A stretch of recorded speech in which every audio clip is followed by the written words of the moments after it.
What's your relationship like with money? This week on the Dine Desk podcast, we're catching up with Jean Chatzky. Jean was the personal finance editor for the Today Show for more than 20 years. But these days, she's launched her own media brand, Her Money. And she has some great advice for all women looking to have a better relationship with their finances. Download Dine Desk on Apple or Spotify or watch it right here.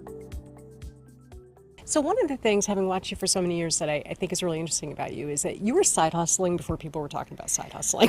I was side hustling since I graduated from college, in part because as a journalist starting out in New York City, I made $11,000 a year, and you can't live on that. So my very, very first side hustle was teaching SATs to high school students, which actually ended up paying more than my regular job, That is sadly. amazing.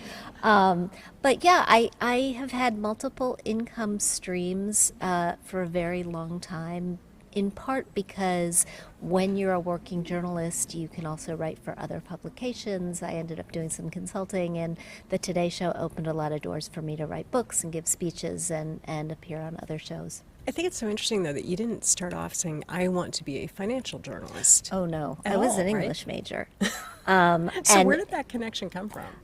if you were to ask a therapist, they might tell you that I was looking to fix what was not right in my own life. My finances were a bit of a mess. I had moved to New York. I had racked up a lot of credit card debt. I blew my first attempt at a 401k. I really didn't understand what it was. I took the money out, precisely what you're not supposed to do when you change jobs, and I went shopping.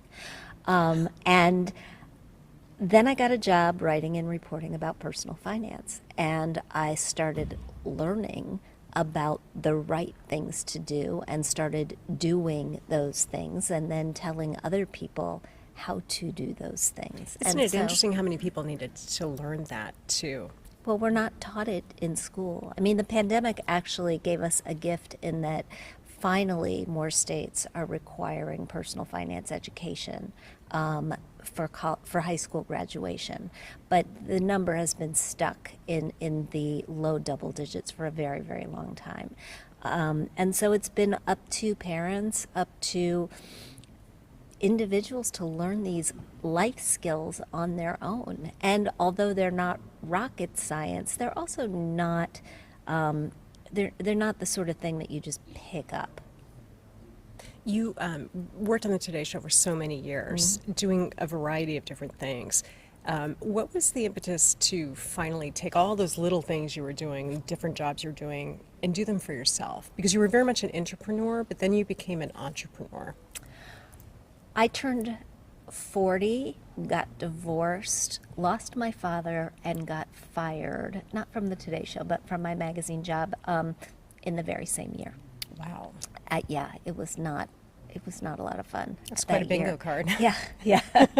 And I took a look at my portfolio and said, well, I could go get another magazine job, or I could do a little bit more of the consulting and speaking and other activities that I had going on. And when I looked at the numbers, it was pretty clear pretty quickly that going the entrepreneur route was a smarter thing to do. And was Her Money the instant? No.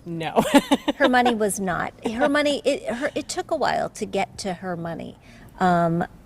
I launched Her Money as a podcast 8 years ago now, and launched it as a company a few years after that. Interesting. So launching your own brand, what has been the most surprising thing to you about that?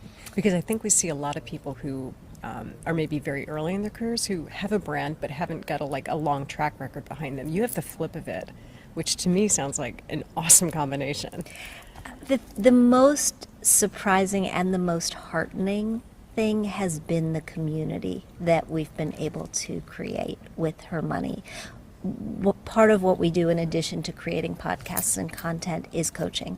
I run an online investing club for 500 women. I teach it with my pal Karen Feinerman from CNBC every other Monday night on Zoom, and it is growing. And these women show up every other week. to pick stocks together, to support each other. We've got 20,000 plus women in our Facebook group, and these women are answering each other's questions in an honest, no holds barred, no jargon or BS kind of way.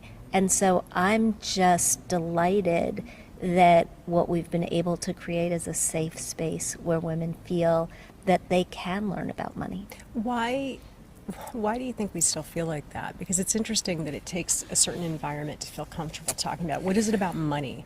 Because we push for everything else in life to be equal, gender-wise. But it's different. There's a lot of shame and a lot of guilt where money is concerned. If you've got a lot, you feel guilty about it. If you've got a little, you feel like you're not doing enough. And I think no matter where we are, we compare ourselves to others, and that makes it really, really difficult to feel comfortable sort of owning your truth, whatever it has to be.